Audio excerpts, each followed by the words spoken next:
This is Steve Howe with Minnesota First Home, and wanted to take a quick second here and do a little video blog post, little vlog if you will. Today I wanted to talk about the home buying timeline. A lot of first-time buyers actually come up to me and say, Steve, how long do we need to actually think ahead when we're looking to buy a house? And it really depends on each individual person. Sometimes it can be as little as 1 to 2 months out when they start looking to get financing and actually close. Sometimes it can be 6 months, maybe even a year or 2 years on the long time, okay? So today I wanted to go through the timeline of what happens in a typical transaction in today's market. So let's start actually from the end. And we're going to go over here. The last thing is closing and moving into the house. All right, closing is also called settlement in some states. It's basically when you actually get to move into the house. So I have the date of November 30th here, and the reason why this is an important date is because this is the last closing date that you can be eligible for the first-time homebuyer's tax credit, which is $8,000 under the Obama stimulus plan. So this is a very important date here. A lot of people are looking to close on their first home before November 30th of 2009. So if we're working backwards from this date, this would be the worst case scenario, or the last second deal. If you're one of those procrastinators, this would be your final hour here, okay? So let's work backwards. Typically there's a 30 to 45 day period in between closing and when you actually get the accepted offer. Whether this is from a bank, whether it's from an owner-occupant, it doesn't really matter, okay?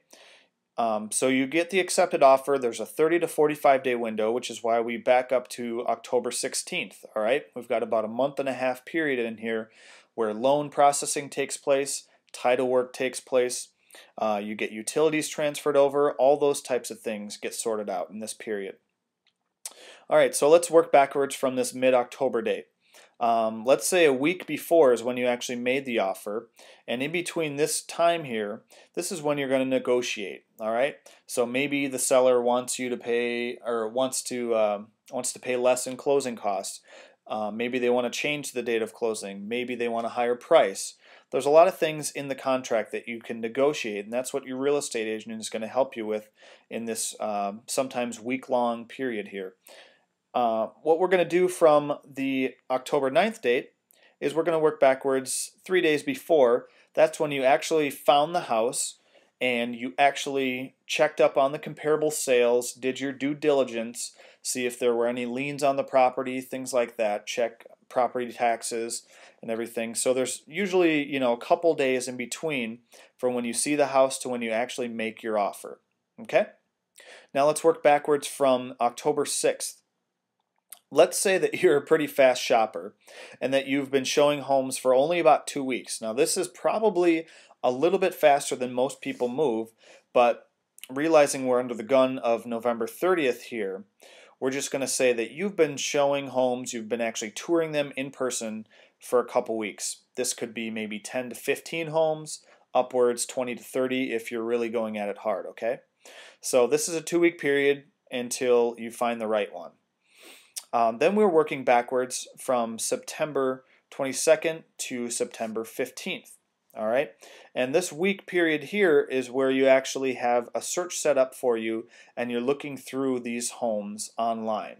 All right, that's the great thing about technology. You don't have to tour 30, 40, 50 homes. What you can do is sit in the privacy of your own home or your office place and just look through a lot of the pictures, a lot of the stats on all these properties, and then you can pick the ones that are your favorites, and that's when you go and actually see them in person. All right, so we're going to allocate about a week period for that to take place. That's setting up the search, looking through it. A couple weeks before that, we're just going to go to September 1st. And that's what we're going to basically say is when you've interviewed a realtor. Maybe it's 1 or 2.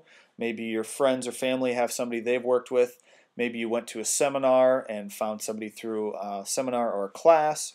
So all sorts of different things. This is when you actually sit down with them in person. All right? So that'd be a one-on-one conversation. You talk about what you're looking for. They explain the process to you. You kind of feel each other out, see if it's going to be a good match personality-wise, all right? That's about a 2-week period. So let's move a couple weeks before that back into August. Now this would actually be a pretty fast process as well. Applying for your loan pre-approval. All right, let's say you applied for it August 18th. It took a few days for the loan officer to process everything. They get you in for an initial interview a few days later. They process all of your W-2s, your tax documents, your pay stubs, everything like that, and you're actually going to get pre-approved, and then you interview the realtor. Okay? So that's about a 2-week process. Sometimes that can be 3 or 4 weeks. It all just depends on the circumstances and your schedule. So that puts you at about August 18th from when you actually should be applying for this pre-approval, all right, with a loan officer. As you can see, that's only 2 to 3 months time, or I guess not only 2 to 3 months, but it's up to 2 to 3 month time period where you're actually going to close and when you've applied for a loan. So it can take quite a bit of time here, and I will also remind you that a lot of these things I'm allocating just the bare minimum of time from what it can take. In fact, this negotiate and accepted offer, this on a short sale property could be up to 3, 4, or even 5 months sometimes. So you really want to think ahead when you're planning on buying your first house. And that brings us to the last point here. I just put a date of June 1st on there. And this allocates a couple months to basically get educated on the home buying process. This could be anything from reading articles online, attending a first-time buyer seminar, reading blog posts, talking to family and friends, just all sorts of things to get you educated on maybe the different areas and the different people that are going to help you become a homeowner. So if you are listening or reading or watching this video and it's after June 1st, you are probably running out of time, and I would say contact me as soon as possible.